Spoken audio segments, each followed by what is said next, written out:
Cuman kita tidak tahu bagaimana dengan takdir yang telah Allah tetapkan. Maka untuk mendapatinya, maka ikhtiar kita untuk meraihnya. Maka ada sesuatu yang ditempuhnya dengan cara ikhtiar. Tayyib. Di antaranya ini jodoh. Masya Allah. Allah telah tetapkan jodoh kita, diatur oleh Allah. Ini yang terbaik untuk kehidupan kamu. Tapi Allah merahasiakan kepada kita siapa jodoh yang dimaksudkan. Maka kita berikhtiar, yang dengan ikhtiar itu ada pahala didapatkan. Saya ulang, ada pahala didapatkan, ada kenikmatan dalam mencarinya. Bayangkan kalau kemudian nikah aja tiba-tiba tanpa ada pencarian. Antum gak akan pernah merasakan bagaimana nikmatnya ta'aruf, bagaimana nikmatnya mengenal, bagaimana mencari, bagaimana pahala bersabar, bagaimana nikmatnya berdoa, bagaimana istikharah dalam menentukan jodoh kita. Itu semua menghasilkan pahala dalam kehidupan kita.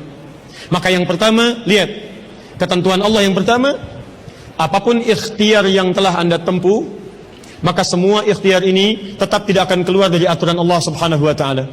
Jadi kalau antum tadi sudah menunggu selama 4 tahun tanpa komunikasi, Masya Allah, sudah siap melamar, tiba-tiba Masya Allah dibalap oleh orang lain. Tolong fokus.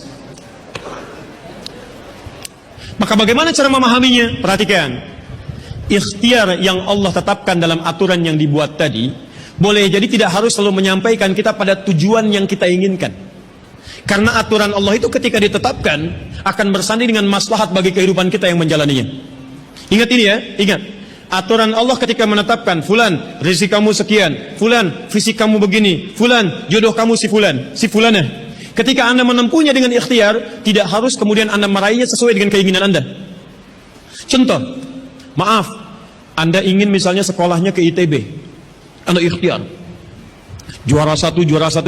Begitu tes di ITB tidak lulus, lulusnya ke IAIN. Misal harap-harap ke ITB, masuknya ke IAIN. Harap-harap ke ITB, masuknya ke UNPAD. Ketika Allah kemudian menakdirkan Anda, misal keinginan Anda ke UNPAD, keinginan Anda ke ITB, tapi kemudian tiba-tiba beloknya ke UNPAD, bagaimana memahaminya? Perhatikan, kadang jalan kehidupan yang telah Allah tetapkan bukan harus menentukan hasil sesuai dengan yang Anda inginkan, tapi Allah menetapkan sesuai dengan apa yang Anda butuhkan. Anda ingin ke ITB, tapi apa yang Anda dapatkan di ITB bukan maslahat buat kebutuhan Anda, maka dibelokkan oleh Allah ke UNPAD supaya Anda mendapatkan apa yang Anda butuhkan dalam kehidupan Anda. Karena Allah mengabulkan apa yang Anda butuhkan, bukan apa yang Anda inginkan. Saya ulang, Allah mengabulkan hanya apa yang Anda butuhkan, bukan apa yang Anda inginkan. Ada 3 jenis cara pengabulannya. 1, jika kebutuhan Anda sesuai dengan maslahat kehidupan Anda meminta. Maka jika keinginan Anda dalam permintaan sesuai dengan kebutuhan Anda, maka segera dikabulkan.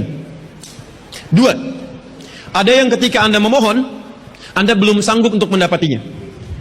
Nanti ketika Anda mulai sanggup, disitulah kemudian Allah berikan. Antum punya anak 5 tahun, antum kaya, punya banyak uang, kemudian anak itu minta dibelikan motor.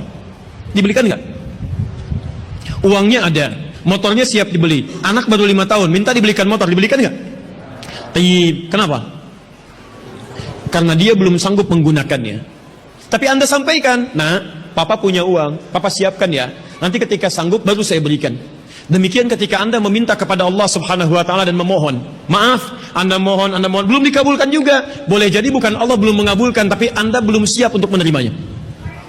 Contoh, Nabi Muhammad SAW berdoa kepada Allah supaya kiblat dipindahkan dari Masjid Al-Aqsa ke Masjidil Haram. Kapan berdoanya? Sejak di Mekah. Kapan dikabulkan? Saat ke Madinah. Kurang lebih 3 tahun baru dikabulkan. Quran surah kedua Al-Baqarah ayat 144, paling kiri sebelah bawah. Qad nara taqalluba wajhika fis sama' falanuwalliyannaka qiblatan taradaha fawalli wajhaka syatral Masjidil Haram. Muhammad, kami perhatikan engkau senantiasa menengadahkan wajahmu ke langit memohon, meminta. Lihat, maka mulai hari ini kami kabulkan doamu. Mulai palingkan kiblatnya dari Masjidil Aqsa ke arah Al-Masjid Al-Haram. Berapa lama Nabi berdoa? 3 tahun. Nabi Muhammad SAW berdoa 3 tahun baru dikabulkan oleh Allah. Kenapa baru dikabulkan? Karena pengalihan kiblat baru sesuai dengan kebutuhan umat Islam pada saat itu setelah 3 tahun.